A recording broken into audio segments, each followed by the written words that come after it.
At hindi yung masasabing desperado. Binitawan yung iba, nakalyado.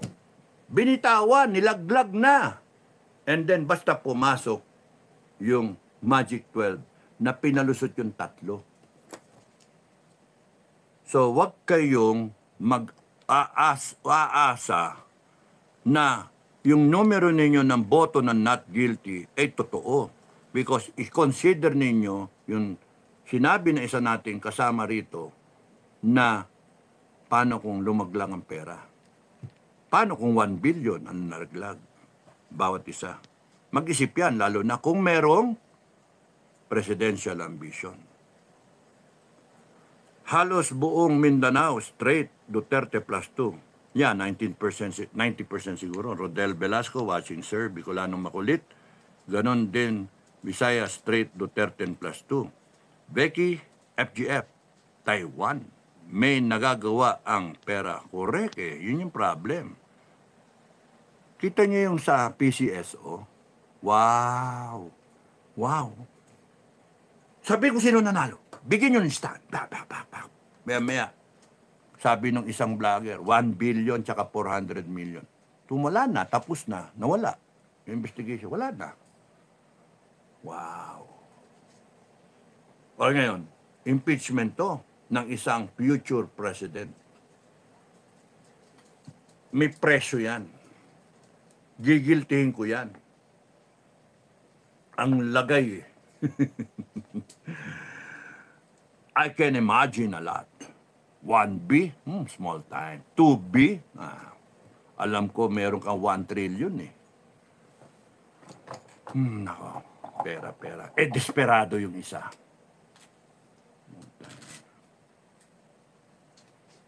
Kaya, Madam Inday, kung kayang tapusin to, tapusin na. Sobrang abuso eh.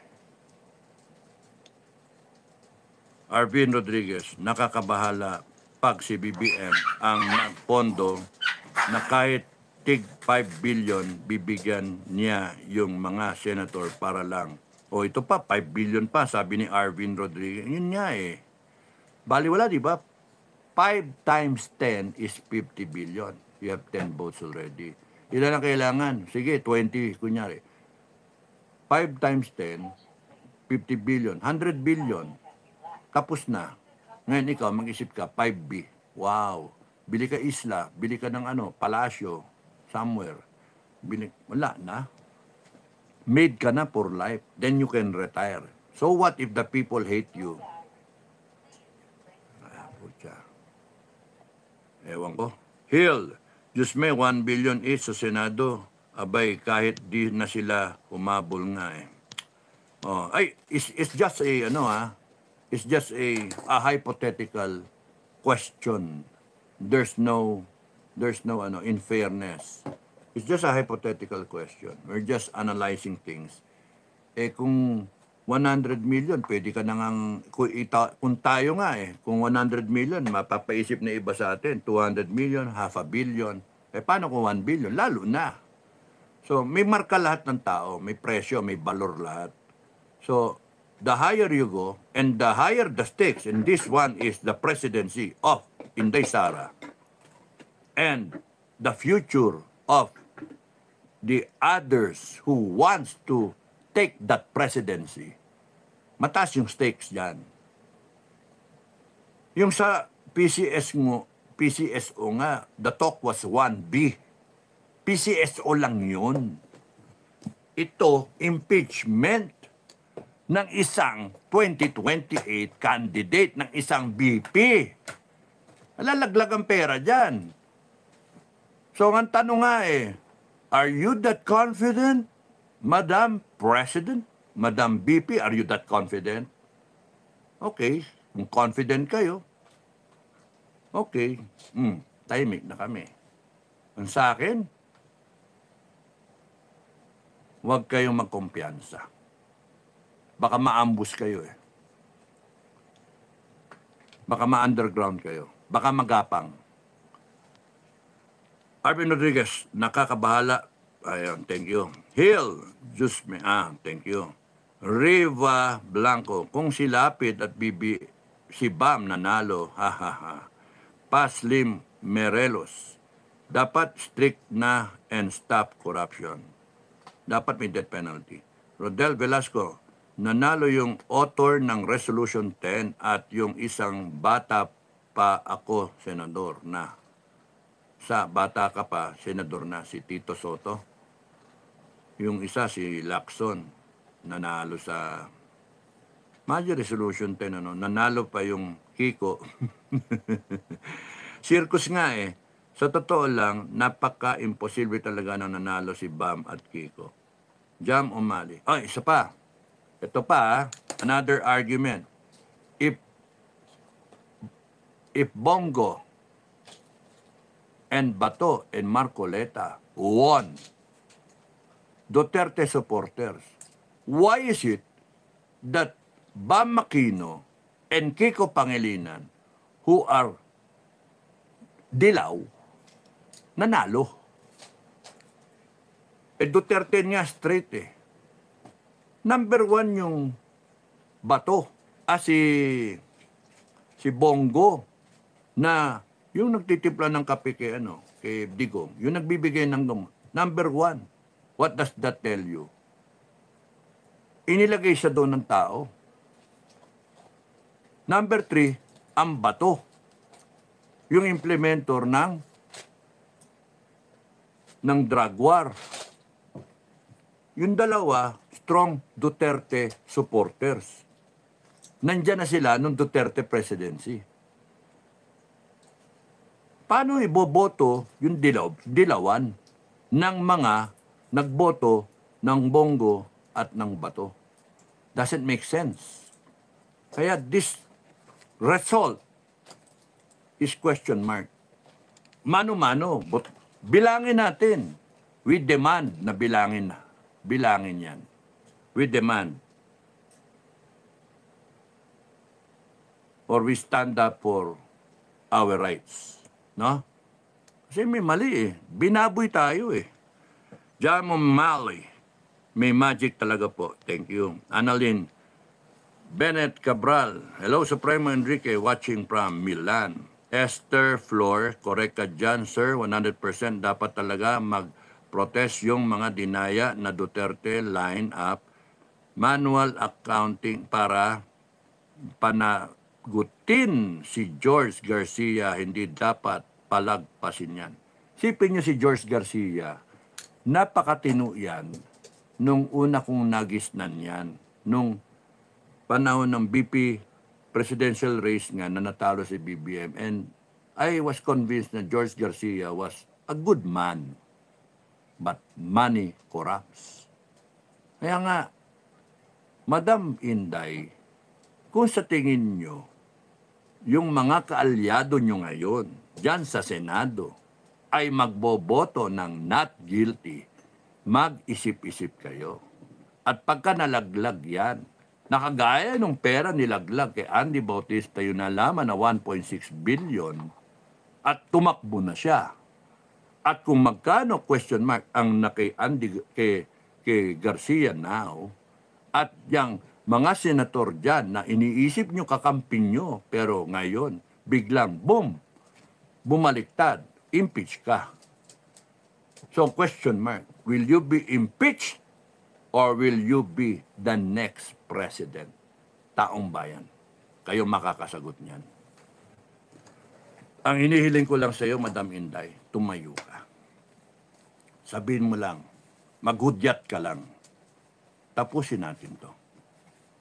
And let's reboot the country. Ayusin natin. Because there is an opportunity na maayos na natin once and for all ang bansa na ito. Maayos na natin. Enough of the 40 plus years, 14 years, 14 elections na dayaan, hanggang ngayon dayaan. Move on na tayo, move forward na tayo, tama na. Sobra-sobra na tayong ginago natin yung bansa natin. Tama na. People of the Philippines, rise up. Stress that we are sovereign. Let us fight for what is right. Let us uphold the Constitution. Let us move forward. Together as one. Unite and fight for this country's future. Hindi, I don't care.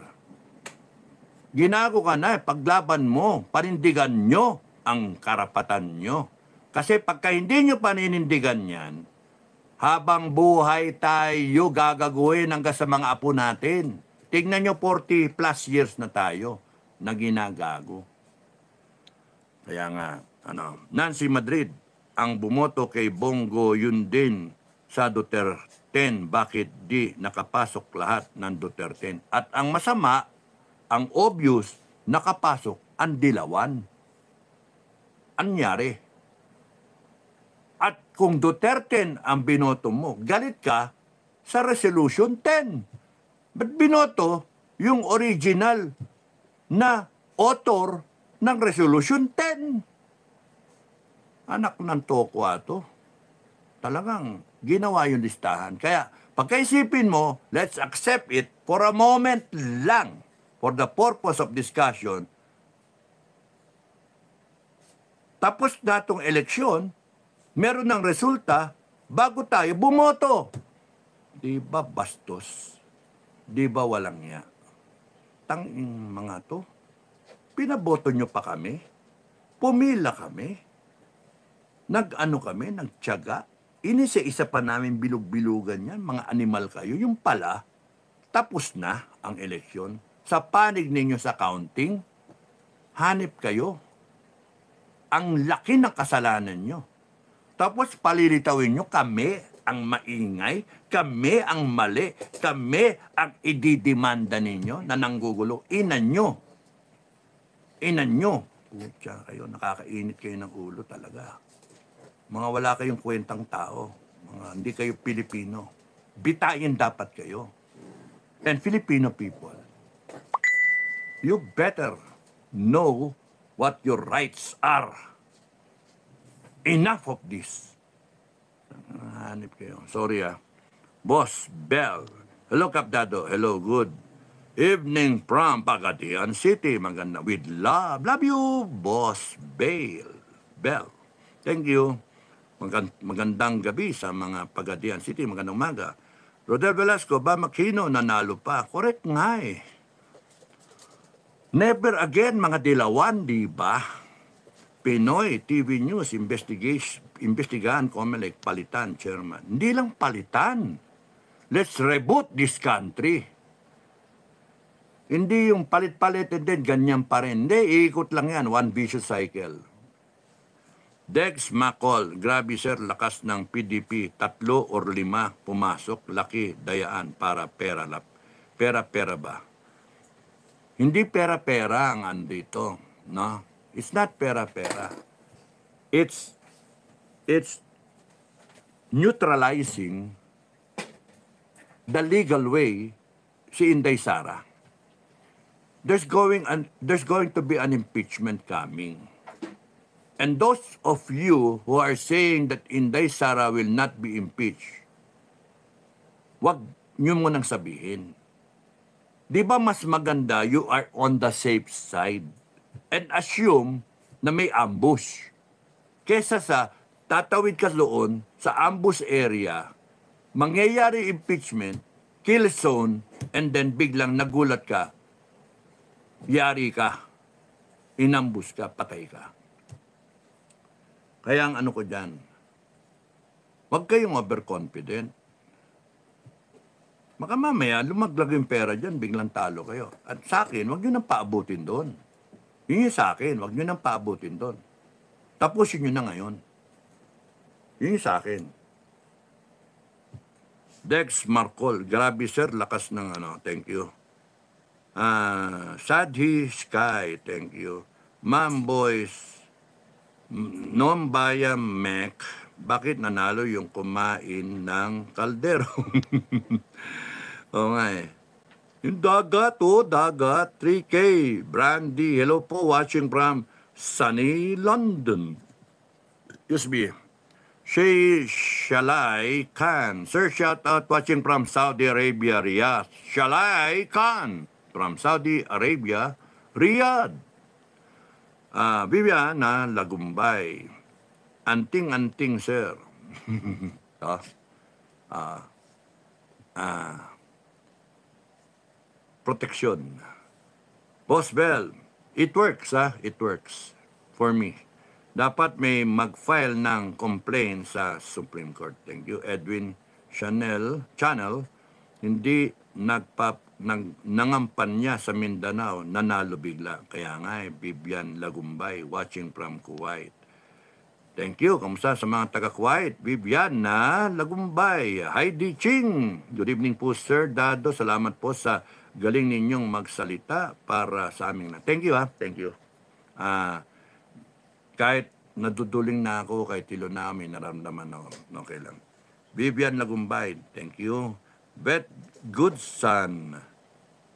Hello, Sir Dado. Election sucks. Watching you from Nebraska, US. Yeah, it sucks really. Sucks the hell out of us na. We're fucked. What a mess we are in. And we better show how angry we are. We better show that we are so concerned about the future of this country that we're willing to stand up and then correct everything, rectify everything. Otherwise, they will continue to do this over and over and over again. It's a vicious cycle. Kaya nga, the worst Beth Goodson. Thank you. Player, kamusta ka na daw? Sabi ni General Torre. Uy, talaga, player. Okay lang. Okay naman kami ni General Torre. Okay lang. Magbago ka ng buhay, player.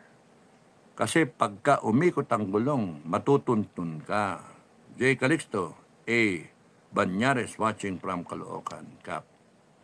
Chris Santa Cabahar. Lahat ng family ko, Duterte 10 plus 2, either tatay endorse or BP endorse. Kontudo na ang kumpanya ko, dami din sila. O nga Lisa Tuginay. Tama po kayo, Sir Dado, nakakapagtataka nga talaga. God knows na lang po. Yeah, God knows everything. Zaza USA, yes kuya, silence is the best revenge. Magugulat na lang si Bonget, ma-impeach na siya legally. Heidi Ching, salamat po sa pagkakaroon ng tiwala sa ating Ama sa Langit. Thank you, Heidi Ching. Kasi in my life, ever since I was a cadet, hanggang sa nagpatrolya ako, napaengkwentro ko, hanggang sa wala na ako sa serbisyo, God has always been there, protecting me. And I always invoke Him, yung blessing niya, yung wisdom, yung guidance niya, protection niya. Marami ng beses na nandyan siya. Talagang proven na. Kaya nga, the faith is there. Kaya nga sabi ko, hindi nalalabas ng armado. Lalabas ng may tiwala sa langit. May tiwala sa poong may kapal. God Almighty. When two or more are together in my name, I will be there. Grabe yung na yun. So, there will be thousands of us together there in the street. Who can be against us? We have God's protection. Who can harm us? Tirgasin ka, the wind will go the opposite way. We will invoke that. Imagine yun. The breath of God or the wings of an angel will drive away the gas, the tear gas, and ang matitirgas ay yung mga nagpaputok. Gawin nila yon. Somebody fires a weapon, di puputok yung weapon niya o maa-aksidente siya, sasabog sa mukha niya. That's the power of God. So, don't be afraid, mga Pilipino. Don't be afraid. BBM, you are warned. You are warned. God is with us. Kaya, mag-isip-isip ka na, BBM. Rere, Paler, watching Cap Dado from CDO. Bird, bakit hindi mawala yung Comelec style? Nayaan natin ganyan eh. We have to reboot. Heritage Vlog, naku po, ano na ang nangyari? Ginugurgur na ako. Ginugurgur na naman ako. Jaja, DDS, solid. Hello po, thank you. Hindi ko na mababasa lahat. Ginugurgur na ako. May sign eh. Wala, 2 oras na pala ako. Kaya pala ako na... Haba, sorry ha. Ang haba pala. Thank you sa mga comment ninyo, mga kaibigan. Heidi, Ching, amen. Sino to? Lisa Garganera, wag tayo tumigil Kapdado, araw-araw, arawin na Garcia, kasi may daya talaga. Magmano-mano na sa bilangan. Carol Roca, OFW, solid PDP, senatorial ni former President Duterte Binoto. Yun nga eh. Lisa, saan nga nanggaling yung nawala yung 7 at pumasok ang 7? Yung isa doon, originator ng Resolution 10 na problema natin ngayon. Yung isa doon, wala namang posisyon, artista. Walang ginagawa. Tulog-tulog lang, di nga mag-English eh. Yung dalawa doon, dilawan. Bakit sila iboboto ng Duterte? Ng mga Duterte, DDS. Ba't iboboto yung dilawan? Oh. Kaya talagang niloko tayo. Dapat diyan lumitaw si lahat sila yung 7, pero yun nga yung point eh. Litaw si Bato, si Bongo, si Marcoleta, dapat litaw yung 7. Straight voting eh. Yun yung himala. Sumingit yung 7 na iba. Pero nawala yung 7. Tapos kung titignan nyo, layo. Something's wrong. Manu-manuhin natin. Kita nyo, lilitaw ang katotohanan dyan. Manu-manuhin natin, Comelec. Hamon. Manu-manuhin natin. Kundi kayo pustahan tayo, Comelec. Manu-manuhin natin. Sabihin nyo, panindigan ninyo na walang dayaan. Panindigan nyo. Comelec, yan ang hamon namin. Tingnan natin. Pero kung lumitaw dyan, yung aktual na Duterte talaga ang panalo. Anong gawin namin siyo? Bitain namin kayo? Ha?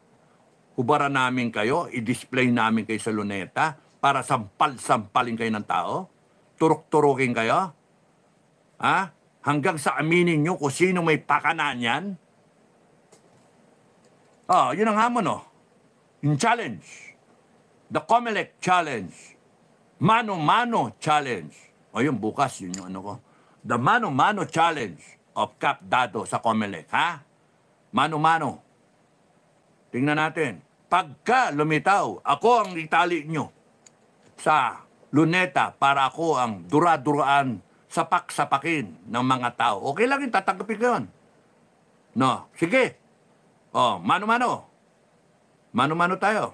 Pero pag kayo ang natuklasan na yung talagang bilang niyan, ang layo doon sa pinalabas ninyo ngayon. Kayo ang itatali dyan sa luneta, sa flagpole. Tali namin kayo dyan. Sige, bukas i-expound kayo na. Ka-friendship in Jumeric, hi po watching from USA. Kamusta USA? Ka-friendship in Jamaica said hi. Dan, Sam, sumigaw tayo, taong bayan. Recount! Manual. Idol shoutout DDS tayo from Dubai, Sharjah. 13, Noel Llaneras. Thank you. From Dubai. Pinoy pero pro-guns. Gayahin nyo kung paano pinababa ang leader ng South Korea ng People Power. Heidi Ching, ay inspired po talaga sa mga taong tumatayo sa makabuluhan.